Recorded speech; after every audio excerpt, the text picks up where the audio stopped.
أعوذ بالله من الشيطان الرجيم. بسم الله الرحمن الرحيم. الحمد لله رب العالمين الرحمن الرحيم مالك يوم الدين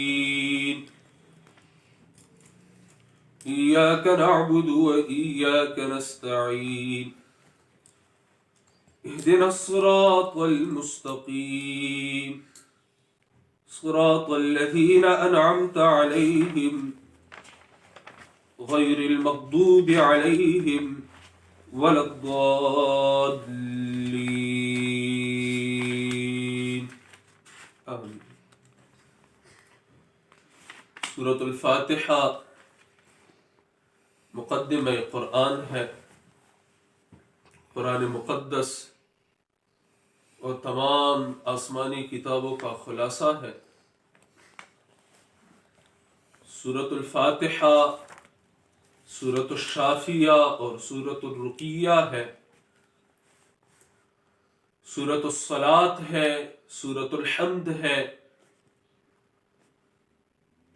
سورۃ قرآن العظیم ہے، سورۃ السبع المثانی ہے،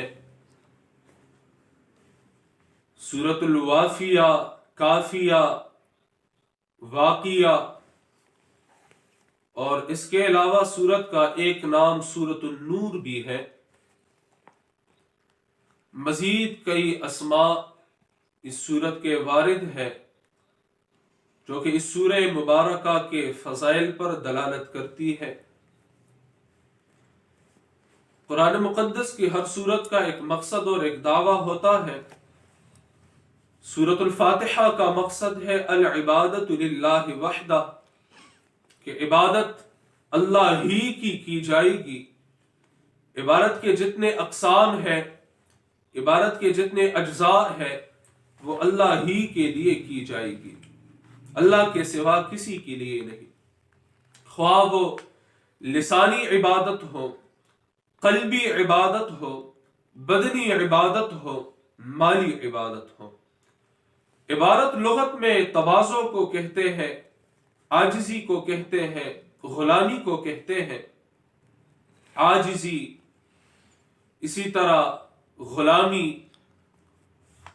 نہایت ہی خشوع اور خضوع اس کا نام ہے۔ تسلسل کا نام ہے عبادت لغت کے اعتبار سے۔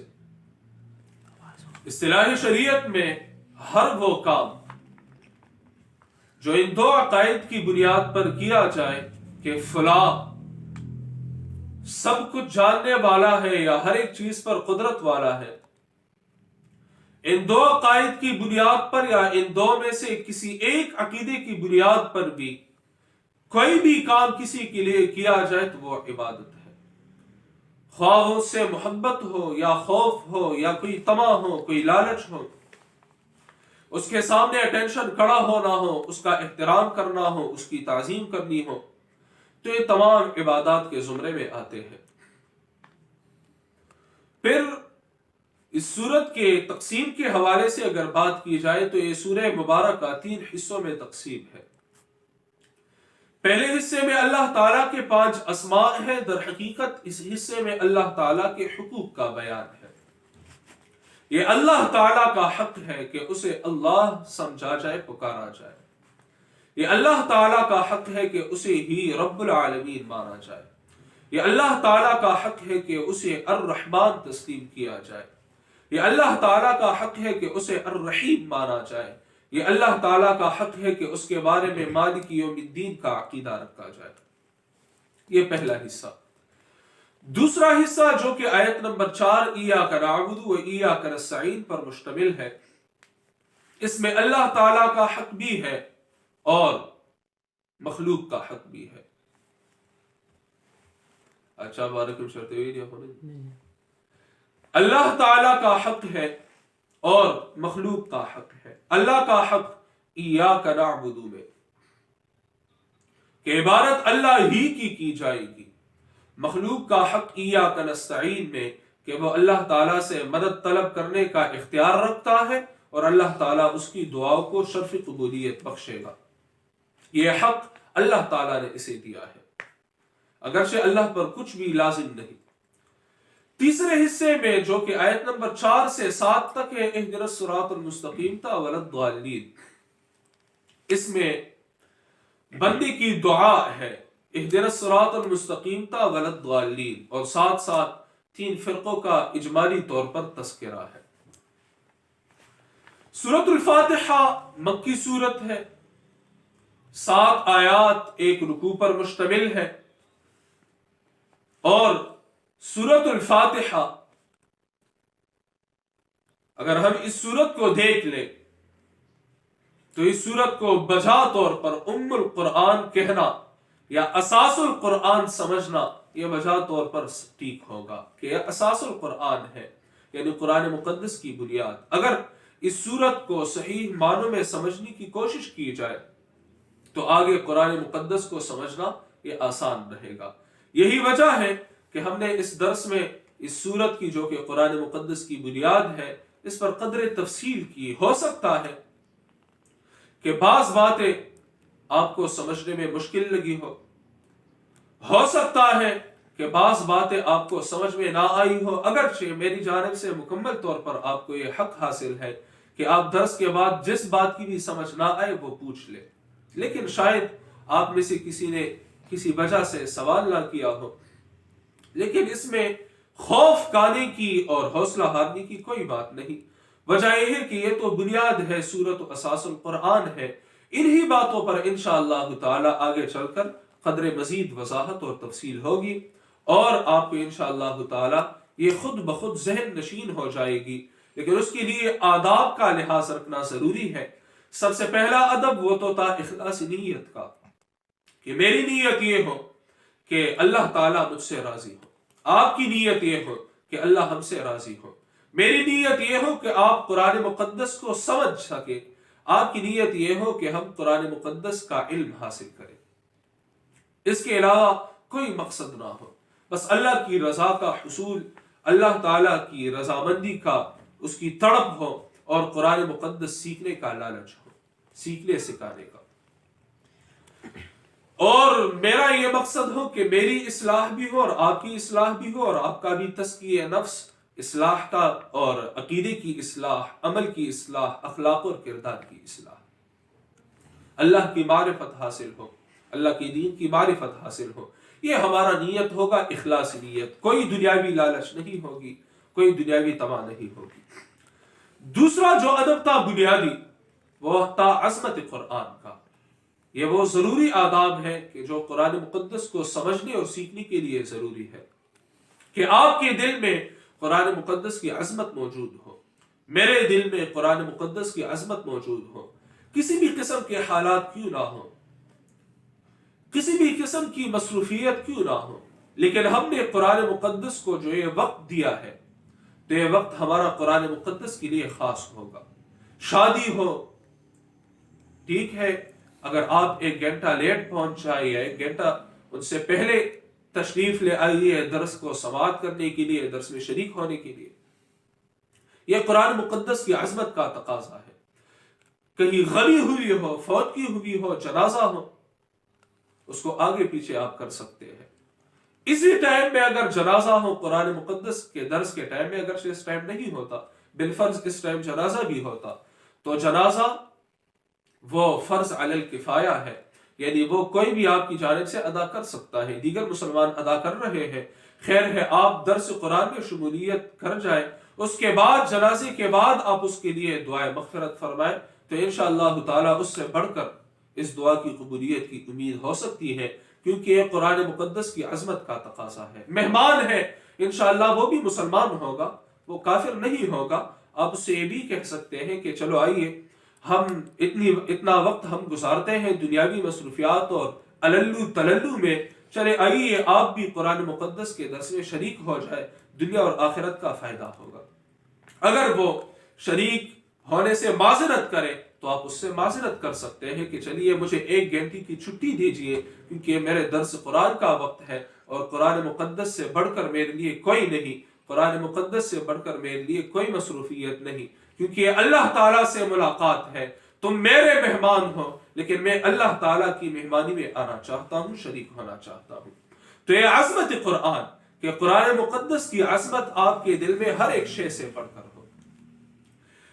تیسرا جو بنیادی ادب ہے وہ یہ ہے کہ آپ کے ہاتھ میں قلم ہو، آپ کے سامنے کاپی ہو، اپنا قرآن ہو، اور آپ جو درس میں کر رہا ہوں، مدرس جو درس دے رہا ہے، تو آپ اسے اپنے ساتھ نوٹ کرتے جائیں۔ یہ ادب ہے قرآن مقدس کو سیکھنے کا۔ اگر آپ چاہتے ہیں کہ ہم قرآن مقدس کو سیکھ لیں تو آپ کے سامنے اپنا قرآن ہونا چاہیے، آپ کے ہاتھ میں اپنا قلم اور آپ کی گود میں اپنی کاپی ہونی چاہیے، اور آپ اس میں درس قرآن کو نوٹ کریں۔ اور جہاں سمجھ نہ آئے تو درس کے اخیر میں آپ ضرور سوال کریں، اور درس کے بعد جو آپ سیکھ لیں تو اسے دوسروں تک پہنچانا۔ یہ قرآن مقدس کے آداب میں سے ہے کہ ہم اسے دوسروں تک پہنچائیں گے، دوسروں کو بھی قرآن مقدس کی دعوت دیں گے، جو سیکھیں گے وہ دوسروں کو سکھائیں گے، کیونکہ حدیث مبارکہ ہے بلغوا عنی ولو آیہ، پہنچاؤ مجھ سے اگرچہ ایک آیت ہی کیوں نہ ہو۔ اور اللہ تعالیٰ نے امانت کو امانت داروں تک پہنچانے کا حکم دیا ہے۔ تو یہ قرآن مقدس کا جو علم ہے، خواہ وہ ایک آیت کریمہ کا ہو، 2 آیات، 3 آیات کا ہو، تو یہ ہمارے پاس امانت ہے، اسے ہم دوسروں تک پہنچائیں گے۔ یہ لوگوں کا حق ہے، آپ لوگوں کا حق ہے میرے ساتھ کہ میں آپ کو یہ سکھا رہا ہوں، بیان کر رہا ہوں، اور آپ پر دوسروں کے حقوق ہے کہ آپ دوسروں تک قرآن مقدس کو پہنچائیں۔ جی، تو سورۃ الفاتحہ سورۃ اساس القرآن، سب سے پہلے الحمدللہ یہ دعویٰ ہے کہ الوہیت کی جتنی تعریفیں ہیں وہ اللہ ہی کے لیے ہے۔ اس پر دلیل رب العالمین، دوسری دلیل الرحمن الرحیم، تیسری دلیل مالک یوم الدین۔ دلائل کے بیان کے بعد ایاک نعبد و ایاک نستعین کے ساتھ ثمرہ دلائل ہے، دلائل کا نتیجہ ہے، جو کہ اس سورت کا بنیادی مقصد بھی ہے۔ ایاک نعبد و ایاک نستعین، جب تم نے یہ تسلیم کر لیا کہ الوہیت کی تمام تعریفیں اللہ ہی کے لیے ہے، اب عبادت بھی اللہ ہی کی کرنی ہوگی، اور عبادت کا جو بنیادی جز ہے وہ استعانت ہے، اللہ تعالیٰ سے دعا مانگنی ہے، تو دعا کو بھی اللہ ہی سے مانگنی چاہیے، اور اللہ ہی کے سوا کسی سے نہیں مانگی جائے گی۔ پھر ہم دعا مانگتے ہیں اہدنا الصراط المستقیم صراط الذین انعمت علیہم غیر المغضوب علیہم ولا الضالین۔ اہدنا، اے اللہ ہمیں توفیق عطا فرما، استقامت نصیب فرما، ثبات اور ہمیشگیری نصیب فرما، چلا ہم کو الصراط المستقیم، سیدھی راہ پر۔ قرآن مقدس نے صراط مستقیم کا نام دیا ہے توحید کو، اللہ کی عبادت کو، سورۃ آل عمران آیت 51، قرآن مقدس کو سورۃ الانعام آیت 126، اور سنت رسول صلی اللہ علیہ وسلم کو سورۃ یاسین آیت نمبر 3-4۔ تو اہدنا الصراط المستقیم، اے اللہ ہمیں اپنی عبادت پر استقامت نصیب فرما، اے اللہ ہمیں قرآن پر استقامت نصیب فرما، اے اللہ ہمیں سنت رسول صلی اللہ علیہ وسلم پر استقامت نصیب فرما۔ اہدنا الصراط المستقیم، اے اللہ یہ جو وعدہ ہم نے آپ سے کیا ہے ایاک نعبد میں، اور یہ جو راستہ آپ نے ہمیں سکھلائی سورۃ الفاتحہ میں، اے اللہ اب ہمیں اس راہ پر استقامت نصیب فرما۔ صراط الذین انعمت علیہم غیر المغضوب علیہم ولا الضالین۔ سوال یہ ہے کہ اہدنا الصراط المستقیم کے ساتھ تو دعا مکمل ہو گئی، صراط الذین انعمت علیہم کی ضرورت کیوں پیش آئی؟ تو اس کے کئی جوابات، متعدد جوابات میں نے آپ کے سامنے رکھ دیے تھے۔ یہاں آپ فی الوقت آج کے درس میں یہ جواب ذہن نشین فرمائیے کہ چونکہ صراط مستقیم کا بیان تو ہو گیا، قرآن ہے، سنت ہے، توحید ہے، لیکن اس کے لیے ماڈل کون ہوں گے؟ تو اللہ تعالیٰ نے بیان فرمایا صراط الذین انعمت علیہم کی روشنی میں کہ یہ ماڈل ہے